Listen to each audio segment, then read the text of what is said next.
Hey guys, Travis here at the very end of day 2, week 7 of the Summer Split LCS, joined by Link from CLG. Link, somehow you just stole a win from Vulcan. That seemed like it was a game that there was no chance of you winning, and somehow you came back. How much of that was you guys? How much of that was them letting you win? I think it was like 30, 70. So basically, we were the 70. Wait, sorry, no, we were the 30. Sorry, and they were the 70. So they started to sort of give you that game. How did that go down? They basically mispositioned in every team fight, and we managed to catch them with our 3 catches. And because of that, we were able to kill one of their threats, and then we can just roll over the other threat, and we won the game off that. Yeah, so you said that they mispositioned. What exactly was the error in those positions? So most of the times, like ManCloud got charmed. I think one time Twitch got hooked, or there was like another team fight when both of them got charmed and hooked. And because their team comp revolves around both like Twitch and Ori, and they have like a protect the Ori slash Twitch comp, right? If we're able to kill one of them, their team comp basically just falls because they don't have enough damage. So you were playing Ari that game, correct? Yeah. Ari against Ori. That's a nice little thing. So why did you decide to pick Ari in that situation? A lot of my champions that I was gonna play, I wanted to play Ori, but they kind of took it. And Ari sounds close enough. And Ari, yes, Ari does sound close enough, and Ari can kill Orianna. But ManCloud played really well in lane, and I couldn't capitalize on some of the mistakes that he made.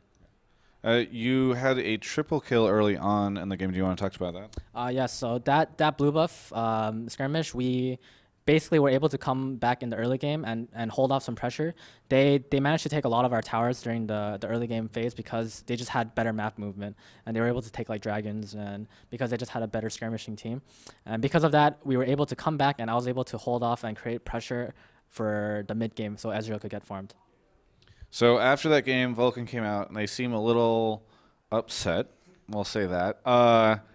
You guys, on the other hand, like, how do you feel after that? Because you told me they shouldn't have lost that game. So do you guys feel good, or are you still sort of frustrated? We don't we like feel good because we obviously won, but at the same time we don't really deserve to win, so we can't necessarily feel good about that. Like we can't be like next week, oh yeah, we just won our game so easily, like we don't have to worry about next week. But no, we're gonna take practice really seriously, and we're gonna watch the game really closely because the early game map movement is the most important part of our learning process, and we need to figure out what we can do better so we can hold the early game advantage versus Vulcan in the future. So you guys only have 2 weeks left next week, and then a super week a couple weeks later. How are you feeling about your guys' place right now? I mean, I talked to your general manager, Kelby, on the very first day. He's like, we feel really nervous going into this because of the scrims that we had this week. So do you think that you're stabilizing now, or how do you feel about the team? We are not even close to stabilizing, I feel like. So next week is going to be like a really crucial week because we want to have a really good week before Super Week, so we don't have so much pressure going into that last week where we have to play 5 games. But so basically, we need to play really well, and like we're not close enough to even be like confident. So Off the top of your head, do you remember who you play next week? no. Okay, that's fine. Do you have any? Do you remember one of the teams at all? I think Coast and Cloud9, but I'm not too sure. I talked to Nijaki yesterday, and one of the things he said about Cloud9 was that he feels as though they aren't winning because they're so good. Like, they're winning because other teams keep messing up against them. Do you think that's kind of a true statement? It's a mixture of both, actually. It's because, one, they never mess up in the early game, almost never. And that's a really important part of the game because, you know, like, the whole point of the game is to not mess up, right? And you're going to win. And they don't mess up in the early game. And then every other team, they don't have a perfect early game, unlike Cloud9. And that's what allows Cloud9 to be really consistent. And then because they play such early game dominant heroes, they can transition into the mid game really well and then control the map. And that's what makes them so good. So for CLG, do you look at how well Cloud9 is able to do early game and maybe say, oh, this is an area we should focus because that's what allows them to succeed so much? We always, whenever we scrim versus Cloud9, they are the most important scrims to review, mainly because Meteos' jungle pathing is one of the best, if not the best in North America, obviously. And then we pretty much just try to figure out what he does, and we try to debunk why he does it.